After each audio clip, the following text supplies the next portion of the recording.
আজকে জলখাবারে কী খাবো বুঝতে পারছিলাম না। ধোসা খেতেও ইচ্ছা করছিল, আবার ইচ্ছা করছিল ফ্রিজে একটু নলেন গুড় আছে সেটাতে একটু সরু চাকলি বানাই।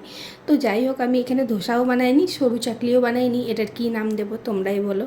তো এখানে 1 কাপ মতন আমি এখানে কলাইয়ের ডাল নিয়ে নিয়েছি। তারপরে ভালো করে জল দিয়ে এটাকে ধুয়ে নিতে হবে, দিয়ে আবারও এটাকে জল দিয়ে ভিজিয়ে রেখে দেবো আমি 2 ঘন্টা মতন। ততক্ষণে এখানে আলুর তরকারি জোগাড়টা করে নিই। এখানে নিয়ে নিয়েছি একটা মিডিয়াম সাইজের পেঁয়াজ, পেঁয়াজটাকে এখানে সরু সরু করে কেটে নিতে হবে। আর নিয়ে নিয়েছি 1 কোয়া রসুনটাকেও এখানে একটু সরু সরু মতন কেটে নিতে হবে। ধোসার সাথে কিন্তু এই আলুর তরকারিটা দারুণ লাগে খেতে। তো সমস্ত কিছু কাটাকুটি হয়ে গেছে। এবার কড়াইতে দিয়ে দিলাম 1 টেবিল চামচ মতন তেল, দিয়ে দিলাম একটু ছোলার ডাল, অল্প একটু বিউলির ডাল, শুকনো লঙ্কা, দিয়ে দিলাম সর্ষে আর কারি পাতা।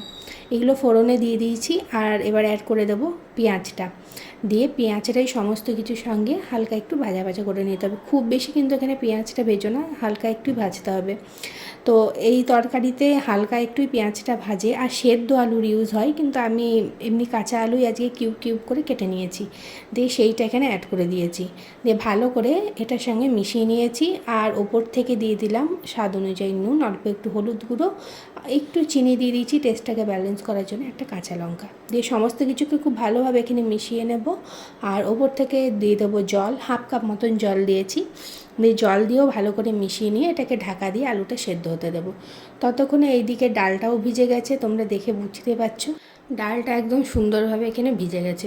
এবার কি করব, একটা মিক্সচার জার নেব, মিক্সচার জার নিয়ে ডালগুলোকে এবার ভালো করে এখানে বেটে নিতে হবে। তো একবারে না আমি সমস্ত ডাল এখানে বাটছি না, অল্প অল্প করে অ্যাড করছি। প্রথমে অল্প ডাল দিলাম, 1/2 ইঞ্চি আদা, 1/2 কাঁচা লঙ্কা দিলাম, আর জল দিয়ে একটা মিহি পেস্ট এটা তৈরি করে নিতে হবে। অল্প অল্প করে এই ছোটো মিক্সচার জারটাই বাটলে না খুব সুন্দর বাটাটা হয়, মানে পেস্টটা খুব স্মুথ হয়। তো প্রথম ব্যাচটা এখানে হয়ে গেছে। এবার দ্বিতীয় ব্যাচটাও এখানে আমি বেটে নিয়েছি, দিয়ে বেটে নেওয়া হয়ে গেছে। আর অপর দিকে আলুর তরকারিটাও এখানে রেডি হয়ে গেছে, জল একদম শুকিয়ে গেছে। তো একটুখানি হালকা নাড়াচাড়া করে নিয়েছি, আর খুন্তি দিয়ে এরকম করে আলুগুলোকে একটু ঠেসে ঠেসে মতন দিয়েছি। তো এরকম করলে একটু গামাখা গামাখা হবে, আলুর তরকারিটা একদম পারফেক্ট হবে। তো এখানে আলুর তরকারিটা রেডি হয়ে গেছে, এটাকে ঢাকা দিয়ে রেখে দিলাম। আর এখানে 1/2 কাপ মতন আমি জল অ্যাড করলাম ডালের ব্যাটারটাতে। যে মিক্সচার জারটা ছিল ওটারই, ওই মিক্সার জারেই জল দিয়ে, অনেকটা ডাল লেগেছিলো তো ওটাতেই জল দিয়ে আমি 1/2 কাপ মতন এখানে অ্যাড করেছি। আর তারপর চালের গুঁড়ো দিয়ে দিয়েছি 3/4 কাপ মতন, দিয়ে ভালো করে এটাকে মিশিয়ে নিচ্ছি। এবার কি করব, অল্প অল্প করে জল দেব, আর ব্যাটারটাকে এখানে ভালো করে ফেটিয়ে নিতে হবে। তারপরে দিয়ে দিলাম 2 টেবিল চামচ ময়দা। ময়দাটা দিলে কি হবে, এটা তাওয়াতে না লেগে যাবে না, সুন্দরভাবে উঠবে। তো ভালো করে ময়দাটা দিয়ে ওটাকে ফেটিয়ে নেব। তো এখানে আবারও 1 টেবিল চামচ জল দিয়ে একটা ব্যাটারটা ভালো করে এখানে ফেটিয়ে নেব। তো এখানে ব্যাটারটা একদম রেডি হয়ে গেছে। এইদিকে তাওয়াতে অল্প তেল দিলাম।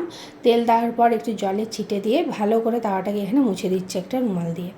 দিয়ে ব্যাটারটা থেকে 1 হাতা ব্যাটার আমি এখানে তাওয়াতে দিলাম, দিয়ে ধোসা যেমন করে সেই রকমভাবেই আমি এটাকে গোল গোল মতন করে নিচ্ছি এখানে। আর এখানে একটু ধৈর্য ধরে দাঁড়াতে হবে এটা হওয়া পর্যন্ত, আগে আগে তুলে নিলেই না কাঁচাটা যেই তুলতে যাবে ভেঙে যাবে। তো ওপর থেকে অল্প একটু তেল ছড়িয়ে দিলাম। তোমরা দেখতেই পাচ্ছ ধোসাটা চারিদিকে একটু লাল লাল মতন হয়ে এসেছে। যখন এরকম লাল লালটা হয়ে আসবে না, তখনই এটাকে তোলার চেষ্টা করবে, তাহলে একদম ভাঙবে না, খুব সুন্দরভাবে এটা উঠে যাবে। তো প্রথমবারে ধোসাটা আমি তুলে নিয়েছি, দিয়ে পরের বারে আবারও একটা 1 হাতা ব্যাটার দিয়ে আবারও এটা গোল করে নিয়েছি। ওপর থেকে অল্প তেল দিয়ে দিলাম এখানে, যাতে খুব সুন্দরভাবে এটা উঠে যায়। আবারও দেখতে পাচ্ছ এটা লাল লাল মতন হয়ে এসেছে লেয়ারে লেয়ারে। তো এরকম লেয়ারে যখন লাল হয়ে আসবে তখনই এটাকে তুলবে। তো সেকেন্ড ধোসাটাও এখানে তুলে নিচ্ছি আমি। ধোসাটা দেখে বুঝতে পারছো এটা কত ক্রিস্পি হয়েছে, আর এত সুন্দর খেতে হয়েছিল না। তোমরা একবার না ট্রাই করে দেখবে, খুব ভালো লাগে খেতে। আলু তরকারির সঙ্গে যেমন ভালো লাগছিলো, নলেন গুড় দিয়ে তো আরও সুন্দর লাগছিলো। তো আজকের ভিডিওটা কেমন লাগলো তোমাদের অবশ্যই কমেন্টে জানাবে। ভিডিও ভালো লাগলে লাইক কমেন্ট শেয়ার করতে ভুলো না। আবার দেখা হবে অন্য কোনো এক নতুন ভিডিওতে।